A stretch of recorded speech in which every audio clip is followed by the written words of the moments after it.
صل على رسوله الكريم اما بعد فاعوذ بالله من الشيطان الرجيم بسم الله الرحمن الرحيم ما اتخذ الله من ولد وما كان معه من إله إذا لذهب كل إله بما خلق ولعلى بعضهم على بعض سبحان الله عما يصفون عالم الغيب والشهادة فتعالى عما يشركون قل ربي إما تريني ما يوعدون ربي فلا تجعلني في القوم الظالمين وإنا على أن نريك ما نعدهم لقادرون ادفع بالتي هي أحسن السيئة نحن عالم بما يصفون۔ سورۃ المؤمنون کا درس چل رہا ہے۔ اسی سورت کی آیت نمبر 91 سے لے کر 96 تک تلاوت کی گئی۔ ان آیتوں کے اندر اللہ رب العزت نے فرمایا کہ اللہ رب العزت کی کوئی اولاد نہیں ہے، اللہ رب العزت اولاد سے پاک ہیں۔ عیسائی حضرت عیسیٰ علیہ السلام کی طرف اولاد کی نسبت کیا کرتے تھے، یہودی حضرت عزیر علیہ السلام کی طرف اللہ رب العزت کے بیٹے کی نسبت کیا کرتے تھے، اور مکے کے مشرکین فرشتوں کو اللہ کی بیٹیاں قرار دیتے تھے۔ تو اللہ رب العزت نے فرمایا اس مقام پہ بھی اور دوسرے مقام پر بھی اللہ رب العزت نے جا بجا یہی فرمایا ہے کہ اللہ رب العزت اولاد سے پاک ہے، اللہ رب العزت کو کوئی اولاد کی ضرورت نہیں ہے۔ اور اللہ رب العزت نے ایک صورت بھی اس بارے میں نازل فرما دی تھی کہ اللہ رب العزت نے نہ کسی کو جنا ہے نہ ہی کسی سے جنے ہیں، تو اللہ رب العزت اولاد سے پاک ہیں، اللہ رب العزت کو اولاد کی کوئی ضرورت نہیں ہے۔ ایسے ہی اللہ رب العزت کے ساتھ کوئی دوسرا معبود بھی ہوتا تو اس وقت بھی یہ ساری کائنات ختم ہو جاتی، تباہ ہو جاتی، برباد ہو جاتی۔ کوئی بھی اس کا دوسرا معبود نہیں ہے، پوری کائنات کو چلانے والے اللہ رب العزت کی ذات ہیں۔ پھر اللہ رب العزت نے فرمایا کہ اگر دو معبود ہوتے تو پھر آپس میں ایک دوسرے کے مخلوق اپنی لے جاتا، اور لے جانے کے بعد ایک دوسرے کے اوپر چڑھائی کر دیتے، لڑائی جھگڑے چلتے رہتے، اور کبھی بھی کامیابی اس کے اندر حاصل نہ ہو سکتی۔ اس لیے اللہ رب العزت کے ساتھ ایک ہے، ایک ہی معبود ہے، دوسرا معبود ہو ہی نہیں سکتا۔ اور اللہ رب العزت پاک ہے ان چیزوں سے جو یہ لوگ بیان کیا کرتے ہیں۔ اللہ رب العزت سب سے بالا بلند ہے، اس کے مقابل کوئی بھی نہیں ہو سکتا۔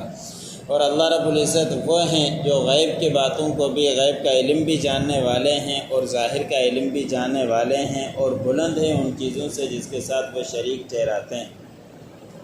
اب یہ مطلب نہیں کہ جو غائب ہے ان کو بھی جانتے ہیں اور جو غائب نہیں ہیں ان کو بھی جانتے ہیں، بلکہ ہم سے جو غائب ہیں کوئی چیز ایسی ہے ہمیں نظر نہیں آتی لیکن اللہ رب العزت کو نظر آتی ہے۔ ہم صرف سامنے دیکھ سکتے ہیں، پیچھے نہیں دیکھ سکتے، دائیں طرف دیکھیں گے تو بائیں طرف نظر نہیں آئے گا، جنات ہمارے سامنے نہیں، فرشتے ہمارے سامنے نہیں۔ تو اللہ رب العزت غیب کو بھی جاننے والے ہیں جو ہمیں نظر نہیں آتا، اور ظاہر کو بھی جاننے والے ہیں۔ اللہ رب العزت سے کوئی چیز بھی مخفی نہیں ہے، یہاں تک کہ رات کے اندھیرے کے اندر بھی کالی چونٹی بھی چلنے والی اور اس کے پاؤں کی آہن کو بھی اللہ رب العزت سنتے ہیں اور دیکھتے ہیں، جانتے ہیں۔ اللہ رب العزت سے کوئی چیز مخفی نہیں۔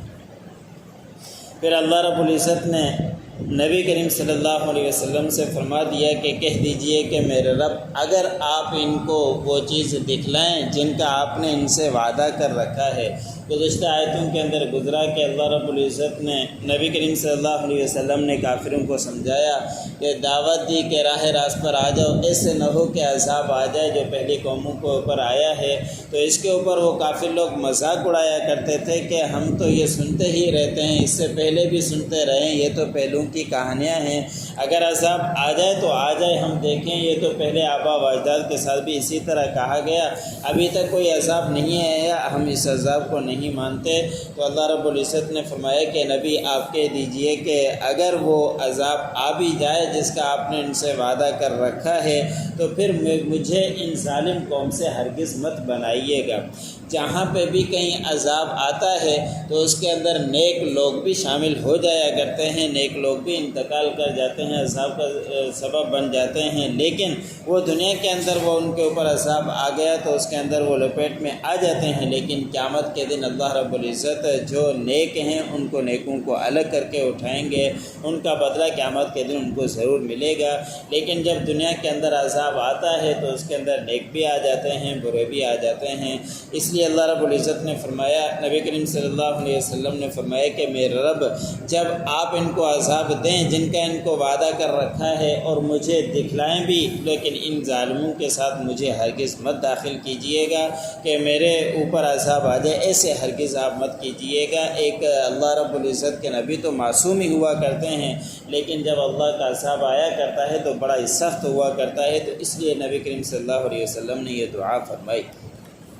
پھر اللہ رب العزت نے فرمایا کہ بے شک اگر ہم نے جس کا وعدہ کر رکھا ہے وہ ان کو دکھانا بھی چاہیں تو ابھی آ جائے، آپ ہی دیکھ لیں، ہم نے وعدہ کر رکھا ہے اور قدرت رکھتے ہیں کہ فی الفور وہ آ جائے۔ اور چھوٹے چھوٹے عذاب کافروں کے اوپر نبی کریم صلی اللہ علیہ وسلم کے سامنے بھی آئے کہ غزوہ احد کے اندر 70 قتل کر دیے گئے اور 70 گرفتار کر دیے گئے۔ اس طرح کے چھوٹے عذاب اور بھی آتے رہے جو نبی کریم صلی اللہ علیہ وسلم دیکھتے رہے۔ پھر اللہ رب العزت نے فرمایا کہ نبی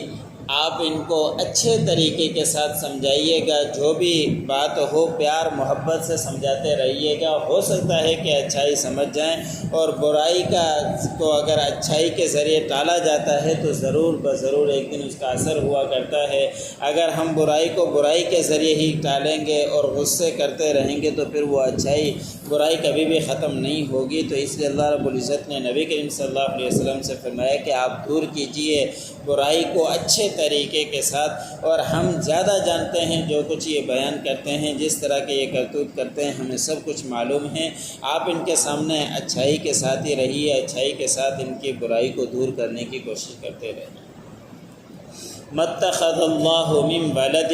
نہیں بنایا اللہ نے کوئی اولاد، وما کان معہ من الہ، اور نہیں ہے ان کے ساتھ کوئی دوسرا معبود، اذا لذہب کل الہ بما خلق، اگر ایسے ہوتا تو اس وقت ہر معبود اپنے مخلوق لے جاتا، وَلَعَلَى بَعْضُهُمْ عَلَى بَعْضٍ، اور ان میں سے بعض کے اوپر چڑھائی کرتے رہتے۔ سبحان اللہ عما یصفون، اللہ رب العزت کی ذات پاک ہے جو کچھ وہ بیان کیا کرتے ہیں۔ عالم الغیب والشہادۃ فتعالی عما یشرکون،